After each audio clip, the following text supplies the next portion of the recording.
Ashama harkafuunee kabajamtoonni fi hordoftoonni maatii masjiituu taatan hundi keessanuu kan biyya keessas kan biyya hambaa keessa jirtanis nageenya araarri waaqayyoo isiniif haa baay'atu jecha akkasumas hundumti keessanuu nagaa jirtu waan nagaaf kootii galata waaqayyoo isiniin jedha.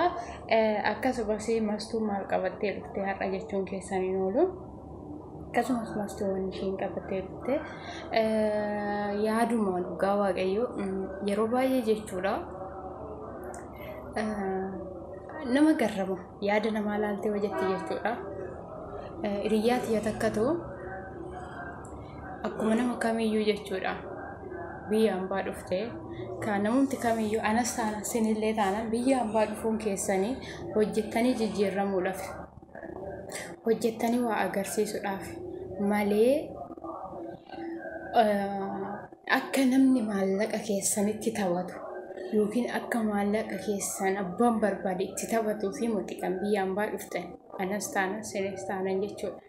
Garuu hoo namni tokko jechuudha akkamitti maallaqa namarraa liqeeffatee fakkeenyaaf maallaqa namarraa liqeeffatanii maallaqa keessan immoo fuudhanii ganaa fufaan nama biraatitti dabarsanii namni biraa sun immoo deemee immoo nama biraatitti dabarsa. Maaliif garuu wanta akkana dhugaa waaqa shamarran biyya arabaa jiru maaliif iyyaanne? Atis gola madaamii keessa jirta, anis gola madaamii keessa jira. Maaliif akka goosanitti iyyaanne? Akka goosanitti maaliidhaafan hin hubanne? Gubataa marqaa kan hubate argaa jedhan. Maaliif hin agarree? Akkuma ishiin gola madaamii keessatti sa'aatii 24 ganama ni kaatee qursii nyaadhan jettu. Maal fudhatti? Yookaan maxaragaa yookiin mamsaa lafaan masaatuu fi la'aasaa fudhattee kaati. Saafaa harka isheetitti yookiin baaldii fudhattee kaati malee kushiinaa seentee misa qursii kiyya nyaadha. Wanta akkana nyaadhee hojii hojjedha hin jettu shamarran biyya arabaa jirti jechuudha. Argee jira illee yeroo baay'ee narrallee ga'ee jira. Hojjedheellee darbee jira. Ammallee hojjechaa jira. Namni biraa hoo maal ta'a osoo akkanatti yaadanii? Amma fakkeenyaaf nama arabaa shamarran arabaa yookiin madaamii arabaa ni kaatee fuula ishee ni dhiqattee fuula ishee gadi dhiqatee raawwattee yookaan wanna kushiinaa seetti gaggaba. Tiffaa nyaatti buskuutiin hojjiraate buskuutii nyaatti wantoota garaagaraa wantoota mi'aan as kaffee daffifatti buna daffifatti. Nu hoo warri shaqaalee akkas goona nu warri garadii warri mana gandaa keessa hojjechaa jirru warri sigdatii keessa jirru akkas goona buna daffifannaa shaayii daffifannaa as kaffee daffifannaa laa bafusum namni takka kana hin godhu. Haguma fe'ellee hojiiyyuu hin qabaatiin ganama. Suwanti fe'e galee osoo kan du'e galee shamarran biyya hambaa keessa jirtu ganama kaatee akkuma reefa isheetti ija ishee xaxxaagattee kaateen harka ishee dhiqattee shinti beetii seentee harka ishee dhiqattee fuula ishee dhiqattee as deebitee bishaan ishee oo'ifattee buna daffifattee as kaffee daffifattee shaayii daffifattee buskuuta nyaattee tiffaa nyaattee foowwakii garaagaraa nyaattee ni jiraatti hin jirtu. Garuu maal ta'a akkasitti soolii yaanne? Maal ta'a akkasitti soolii beenne? Garuu ani giraana gabba'e dhugaa waaqaa jechuudha. Gochi naan miila naannaa dhagaame natti dhufe kuni ani baay'ee girrimmina jedhe. Akka nama kamiyyuu rakkattee birrii irraa liqeeffattee jechuudha. Akka nama kamiyyuu rakkattee birrii irraa liqeeffattee sa'aatii ishiin dhugaa eeggammoo birrii irraa liqeeffatteen booda birrii naa ergi yoo ishiin jettuun mana akkana gochaa jira jettiin mana nas takaakalaa jira wanta akkanaa abbaan manaa kiyya birrii naan jedhee maalii naan jedhee akkas naan jedhee jechaa turte. Mijayyoon tunoo miskiina rabbii dhugaa waaqayyoo miskiina rabbii ishi jettee har'as borus iftaanis irra darbaa fi ji'oota dheeraa eeggatte. Bakka ji'oota dheeraa eeggattee raawwattetti maal jetteeni naaf ergii sa'aatii ishiin jedhu jala waattataa inaanta liqaan namarratti nafu bara. Beektu yoo hojjettanii dafqa keessanii fidan namni takka namni sinirraa fudhatu hin jiru. Garuu immoo liqaa gaafa liqeeffattan gabbaasanii liqaa namaa sinirratti nafu. So wanni fe'ee galee maallaqni namarratti nafu qaba. Waaqayyoo yoo hin jaalatu qaba. Ati yoo nama waaqayyoo taate nama waaqayyo sodaatu yoo taate bafuusu maallaqni nama sinirratti nafu. Sababa saniifuu maal jechuu kooti ganaa barrii ishii irraa liqeeffattee ji'oota dheeraa eeggattee raawwattee ishii amma siifan kenna jettee sa'aatii ishiin Itoophiyaa naaf ergi jettuun ishii jetteeni raawwattee abbaa manaa kiyya irratti hin ergee jettee abbaa manaa ishii san irratti ergite immoo akkaawuntii naa ergii jetteeni akkaawuntiin kun sa'aatii ishiin ergitutti gana abbaa biriin irratti ergamu sanii abbaa birii irratti ergamu hin gaafattee abbaa isaa hin gaafatame akaakayyuun isaa hin gaafatame habaabileen isaa hin gaafatame fuudhuu barbaadan maaliif gaafatu? Lamsaale hundi keessanuu biyya ambaa keessa teessanii maallaqa yoo asii ergitanii karaa gurraachanillee ergaa baankii beetirraanillee ergaa gana maqaa akaakayyuu habaabilee jettanii barreessitanii ergitullaa ani nagarra akka amma ankwaan gabaa gurraacharraan dhiisi ani yeroo baankirraan ergu maqaa kootii fi maqaa abbaa kootii kana qofa bichaadhaan ergaa ture. Har'as immoo ani lakkoofsuma baankii kan erga kenna malee maqaa abbaa kootii yookiin maqaa nama irratti erguu sanii hin kennu zimuma biroo birriin kala. Gana isaan Itoophiyaa keessa taa'anii tooftaa jechuudha. Tooftaa muudii ana hin jedhamne nurratti godhanii gana maal jedhanii ani mijaayoo yeroo ishii dhuftee maqaan Elsaa eenyu jedhama abbaan isa maaliif maallaqa sanii ebelu jedhama jedhee tanan itti hime yeroon ergu abbaa mucaa akaakayyuu sa'aatii ishiin jettu nagarrame. Ani ka awwal marra ani gane biyya Arabaa kana keessa waggaa kana muluu taa'e wantoota akkana dhaga'een beeku sababa dhaga'een beekne maaliif jedheetu man garramanii zimmi jedhe sa'aatii sanitti.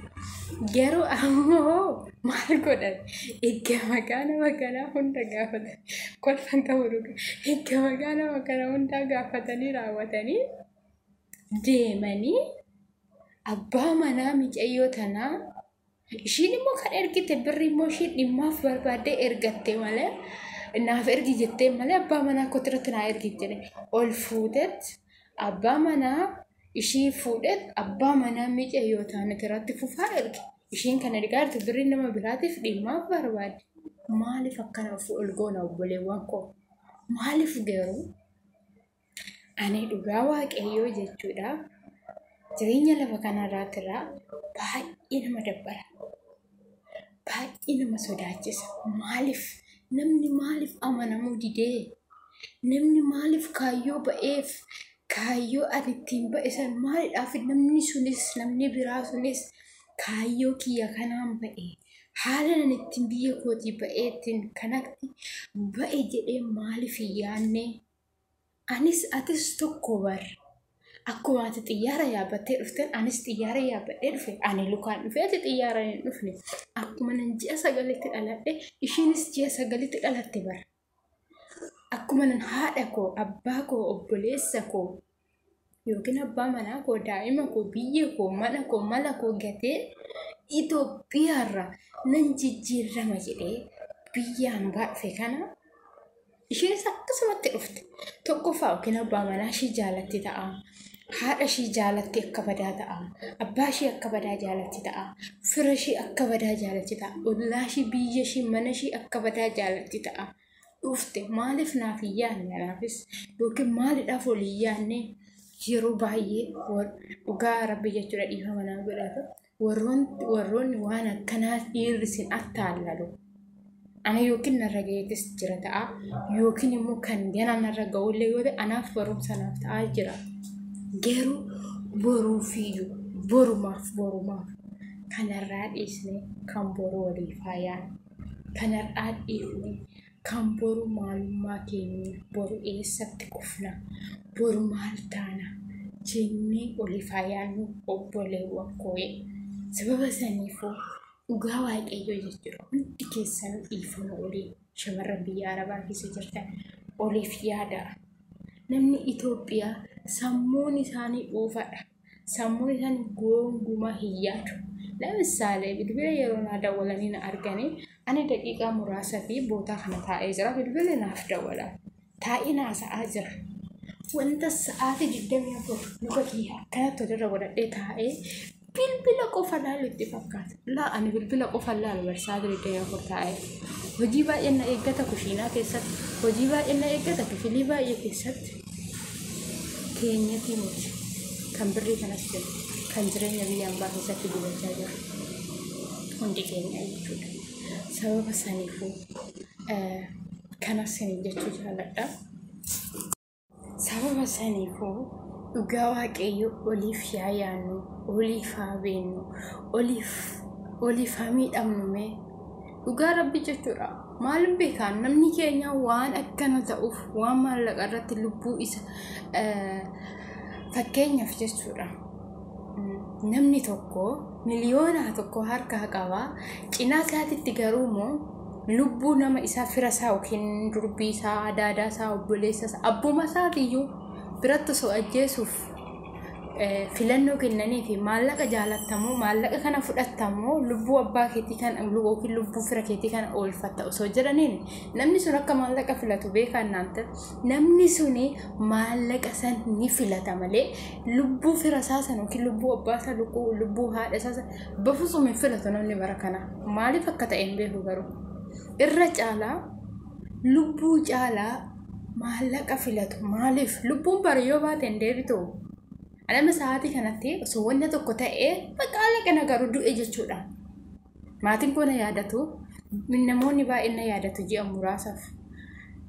Garuu na irraanfatama yeroo booda maallaqni garuu ni dhufa maallaqni dhugaa addunyaan qabeenya addunyaa xiqqishuudha qabeenya fixeessa ganamaati. Qabeenyi lamsaaleedhaa fi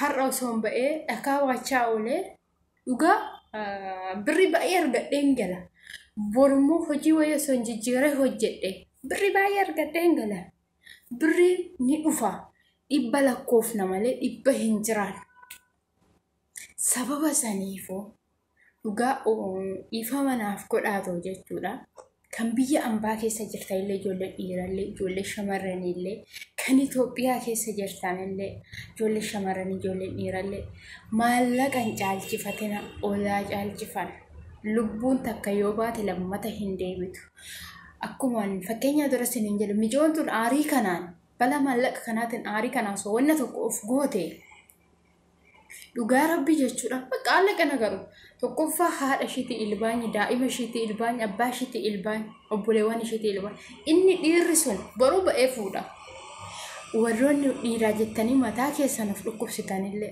anumarraa nu ka'e dhugaa rabbi jechuudha irraa ofaa qannas irraa ofaa qoxxoo warri dhiiraa biyya keessa taa'anii mataa nu dhukkubsuu barbaadu malee sammuu keenya nu jeequu barbaadu malee dhugaa rabbi jechuudha maallaqa ganu qabnutti nu jaalatu mee fakkeenyaaf guyyaa tokko jechuudha waasi gaafatanii yeroo sirraa dhabanii waa baay'ee siin jedhu yookaan si gateen deema siin jedha yookiin ati caqcaqadha siin jedha yookiin ati maalidha siin jedha ati karoora kubaa baafatta siin jedha ati kaayyoon kiyyaaf kee tokkoo moti jedha ati wanna ani yaadu hin yaadu jedha wantoota baay'ee si afoo qaba narallee ga'ee beeka isinirallee ga'ee beeka ta'a maaliif garuu dhugaa waaqa jechuudha wantoota akkana malee yaada warri Itoophiyaa keessa jiran sababa kanatti mataa ijoollee shamarran biyya ambaa jiran mataa dhukkubsanii maalluun jedhu ishiin xashashtee jirti biyya arabaa deemtee ishiin maraattuu taatee jirti ishiin akkas taatee jirti wantoota akkanaan nuun jedhu yeroo baay'ee warroonni dhiiraa Itoophiyaa keessa ta'an maaloo nu bar maraannetii muti maaloo nu bar jireenya biyya ambaatiin nu maraache malee yookiin yaaddoo mataa keenya kan hojjennee fakkeenya fodoomisaa hojjennu odoo qursii hojjennu misaa yaadne odoo misaa hojjennu maksasii yaadne odoo maksasii hojjennu iraata yaadne yaadni mana gandaa mataan dhukkubse malee nu gongumaa maraannetii nuti dhugaa waaqayyo jechuudha. Sababa saniif nuuf yaada warri biyya keessa jirtanis warroonni sagalee kee dhaggeeffatan hundi keessan oliif yaannu kaayyoo boruu keenya yaannu kanarraa uumamuti qabeenyarraa uumamuti dunyaanarraa uumamuti akkuma dura siniin jedhe dhibba lakkoofna malee gongumaa namni takka dhibba hin jiraatu. Sababa saniif oliif yaannu oliif beeknu kaayyoo boruu keenyaaf karoora gaarii baafannu xiyyeeffadhaa hojjedhaa ijoollee shamarranii warra biyya keessaa biyya hambaa keessa jirtan anis isinis hundi keessan xiyyeeffadhaa hojjedhaa siniin jechuu jaaladha. Akkasumas sagaleellee isinitti baay'isee guddaa dhiifama siniin jechuu jaaladha. Haga viidiyoo biraatti nutti deebinutti turtii gaarii baay'ee sin jaaladha baay'ee sin kabaja siniin jechuu jaaladha. Yoo viidiyoon kiyya isinitti tole laayik sheer gochuu hin dagatinaayi. Bakka itti balleessitti mastuu bakka kanatti balleessitee jirta bakka kanatti sirreessinaan jedhaaye siniin jechuu jaaladha. Turtii gaarii haga viidiyoo biraatti nutti deebinutti baay'ee sin jaaladha baay'ee sin kabaja.